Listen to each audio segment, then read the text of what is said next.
नमस्कार, मैं हूं आपके साथ इश्तियाक अहमद और आप देख रहे हैं आर्य न्यूज। रुक करेंगे देश और दुनिया की तमाम खबरों की तरफ।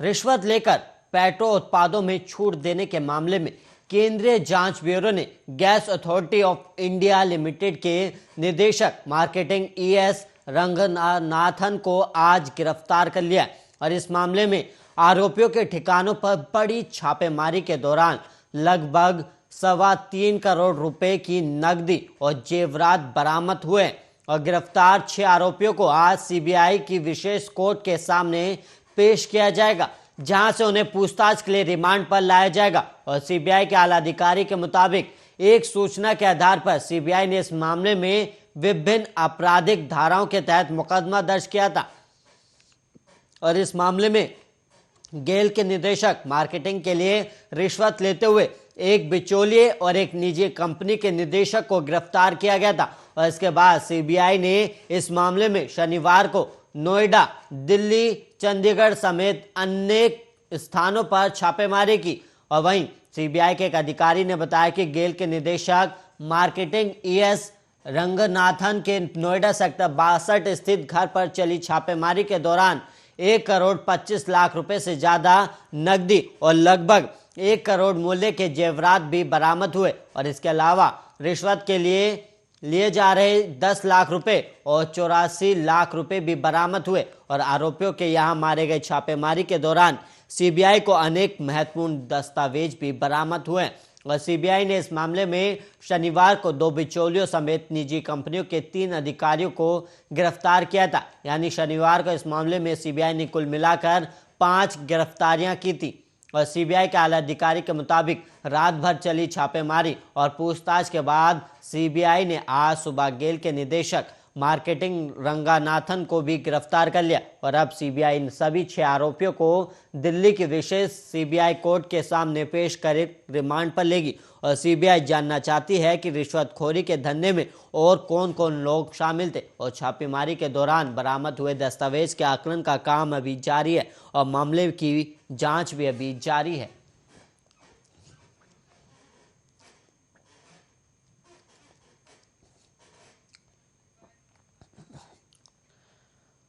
देश में जानलेवा कोरोना वायरस महामारी की रफ्तार बेकाबू हो रही है और साथ ही कोरोना के सबसे खतरनाक वेरिएंट ओमिक्रॉन के मामले भी तेजी के साथ बढ़ रहे हैं। और देश में पिछले 24 घंटों में कोरोना वायरस के 2,71,202 नए केस सामने आए हैं और वहीं 314 लोगों की मौत हो गई। और वहीं अब तक कोरोना के ओमिक्रॉन वेरिएंट के 7,743 मामले सामने आ चुके हैं। और वहीं बड़ी बात यह है कि देश में आजकल से 2,369 ज्यादा मामले सामने आए और कल कोरोना वायरस के 2,68,833 मामले आए थे। केंद्रीय स्वास्थ्य मंत्रालय की ओर से जारी किए गए आंकड़ों के मुताबिक देश में अब एक्टिव मामलों की संख्या बढ़कर 15,50,377 हो गई है। और वहीं इस महामारी से जान गंवाने वालों की संख्या बढ़कर 4,86,066 हो गई।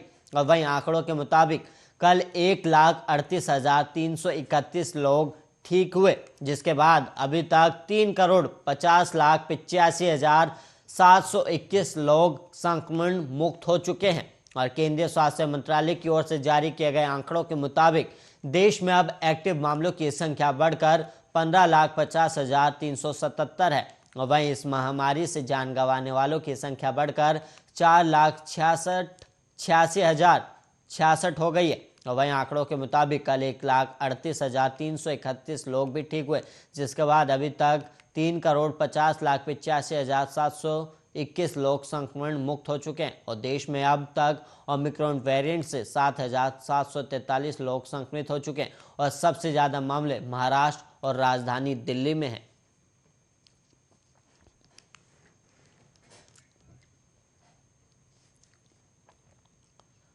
अमेरिका के टेक्सास में शनिवार को यहूदियों के एक पूजा स्थल पर प्रार्थना के दौरान लोगों को बंधक बनाने वाले शख्स को पुलिस ने मार गिराया है। और टेक्सास के गवर्नर ग्रेग एबोट ने कहा कि बंधक बनाए गए सभी लोग बाहर भी आ गए हैं और सुरक्षित हैं। और इससे पहले कल शख्स ने वहां मौजूद लोगों को बंधक बना लिया और घटना की लाइव स्ट्रीमिंग भी की गई। और शख्स एक पाकिस्तानी तंत्रिका विज्ञानी को रिहा करने की मांग कर रहा था और पाकिस्तानी तंत्रिका विज्ञान को अफगानिस्तान पर अमेरिकी सेना के अधिकारियों की हत्या का दोषी ठहराया गया है और वो टेक्सास की एक जेल में बंद है। और शुरू में कम से कम 4 बंधकों के पूजा स्थल में होने का अनुमान था और एक अधिकारी ने कहा कि व्यक्ति ने अपने पास हथियार होने का दावा भी किया, लेकिन अधिकारियों ने इसकी पुष्टि नहीं की। और वहीं कोलीविले पुलिस विभाग ने कहा कि शनिवार शाम 5 बजे के बाद एक बंधक को बिना किसी नुकसान के रिहा कर दिया गया था और वहीं माना जाता है कि व्यक्ति अपने परिवार के पास चला गया और उसे चिकित्सीय देखभाल की आवश्यकता नहीं थी।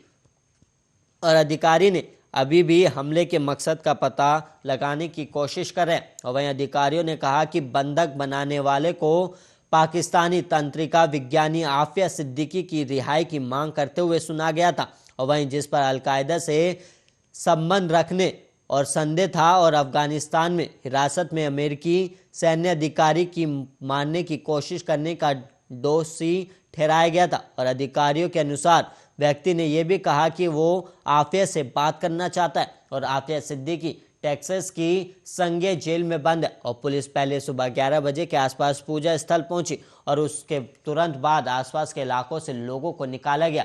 और वहीं चाउमोंट ने कहा कि किसी के घायल होने की सूचना नहीं है। और व्हाइट हाउस की प्रेस सचिव जेन साकी ने शनिवार शाम ट्वीट किया कि राष्ट्रपति जो बाइडेन को इस बारे में जानकारी दे दी गई है।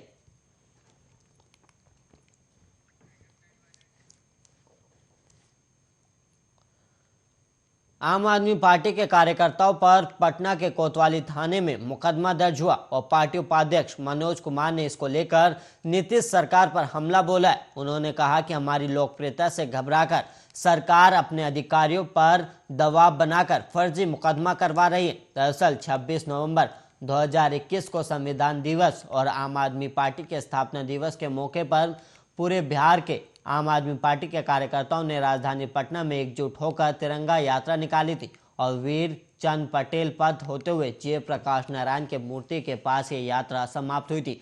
और इसी को लेकर 2 दिन पहले पटना के कोतवाली थाना में आम आदमी पार्टी के दर्जनों कार्यकर्ताओं के ऊपर मुकदमा दर्ज कराया गया है।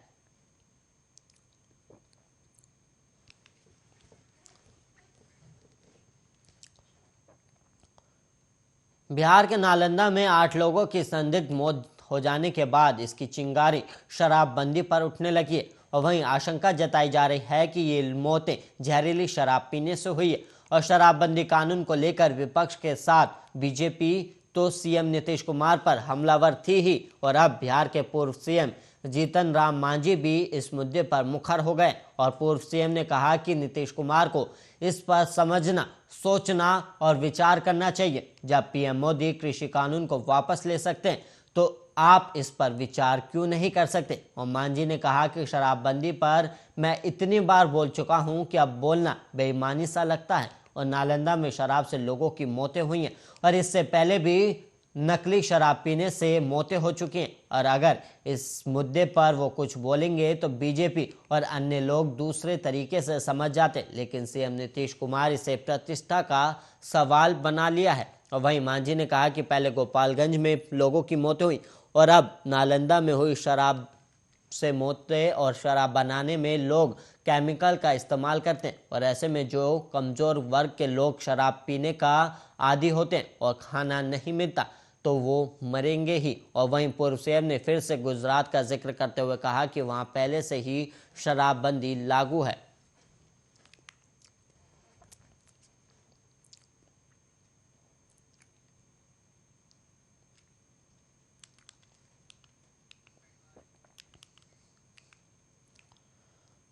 यूपी विधानसभा चुनाव में दल बदल का सिलसिला जारी है और अभी इसी हफ्ते बीजेपी के 3 कैबिनेट मंत्री और कई विधायक पार्टी छोड़कर समाजवादी पार्टी में शामिल हो गए। और अब खबर ये आ रही है कि समाजवादी पार्टी के संस्थापक मुलायम सिंह यादव की छोटी बहू अपर्णा यादव बीजेपी में शामिल होंगी और उनके साथ आईपीएस की नौकरी छोड़ने वाले असीम अरुण भी बीजेपी की सदस्यता ग्रहण करेंगे। और ये दोनों लोग लखनऊ में बीजेपी के प्रदेश कार्यालय में पार्टी की सदस्यता लेंगे। और इस अवसर पर उत्तर प्रदेश चुनाव के सह प्रभारी और केंद्रीय मंत्री अनुराग ठाकुर और बीजेपी के प्रदेश अध्यक्ष स्वतंत्र देव सिंह मौजूद रहेंगे। और अपर्णा यादव समाजवादी पार्टी में रहते हुए भी मुख्यमंत्री योगी आदित्यनाथ और प्रधानमंत्री नरेंद्र मोदी की सार्वजनिक तौर पर तारीफ करती नजर आती रही हैं। और मूल रूप से उत्तराखंड की रहने वाली अपर्णा कई बार योगी आदित्यनाथ के साथ भी नजर आई हैं। और ऐसे खबरें हैं कि बीजेपी उन्हें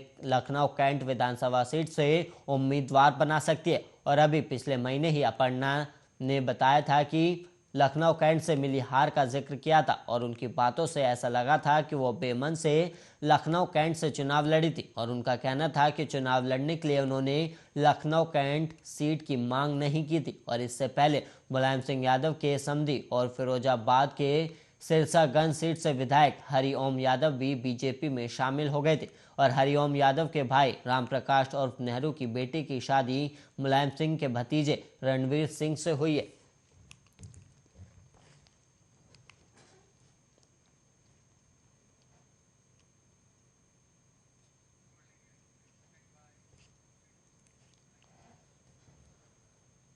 विराट कोहली के टेस्ट कप्तानी छोड़ने के फैसले पर बीसीसीआई प्रेसिडेंट सौरव गांगुली ने कहा है कि यह उनका निजी फैसला है और बीसीसीआई इस फैसले का सम्मान करता है। और उन्होंने ये भी कहा कि टीम को भविष्य में नई ऊंचाइयों पर ले जाने के लिए विराट एक महत्वपूर्ण सदस्य होंगे। और सौरव गांगुली की ये प्रतिक्रिया देर रात एक ट्वीट के जरिए आई है। और उन्होंने लिखा कि विराट के नेतृत्व में भारतीय क्रिकेट ने हर फॉर्मेट में तेजी से प्रगति की और कप्तानी छोड़ने का फैसला उनका निजी फैसला है और बीसीसीआई इसका सम्मान भी करता है। और वो भविष्य में टीम इंडिया को नई ऊंचाइयों पर ले जाने के लिए महत्वपूर्ण सदस्य होंगे।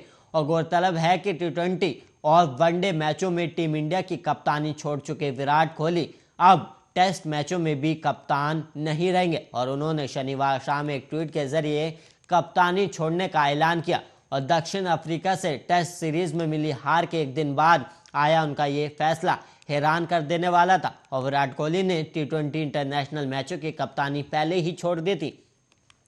और पिछले साल हुआ टी20 वर्ल्ड कप कप्तान के तौर पर विराट का आखिरी टी20 टूर्नामेंट था। और इसके बाद उनसे वनडे मैचों की कप्तानी भी छीन ली गई थी और उनकी जगह रोहित शर्मा को टी20 और वनडे टीम की कमान सौंपी गई थी। और इसे लेकर बीसीसीआई और विराट कोहली के बीच मतभेद की खबरें भी सामने आई थी। और वनडे की कप्तानी से हटाए जाने के बाद विराट कोहली की एक प्रेस कॉन्फ्रेंस ने भारतीय क्रिकेट में भूचाल ला दिया था। और कोहली ने एक प्रेस कॉन्फ्रेंस में कहा था कि वनडे के कप्तान से हटाए जाने की जानकारी उन्हें बीसीसीआई अधिकारियों से फैसले को सार्वजनिक करने से महज 1 घंटे पहले मिली थी। और इस प्रेस कॉन्फ्रेंस में उनके बयान सौरव गांगुली के बयानों के एकदम विपरीत थे। और इस प्रेस कॉन्फ्रेंस से गांगुली और कोहली के बीच मतभेदों का खुलासा हुआ था। और वहीं बीसीसीआई विराट कोहली के इस तरह मीडिया के सामने आने पर नाराज था। और कई रिपोर्ट्स में सामने भी आया था कि दक्षिण अफ्रीका टेस्ट सीरीज के बाद विराट कोहली पर गाज गिर सकती है।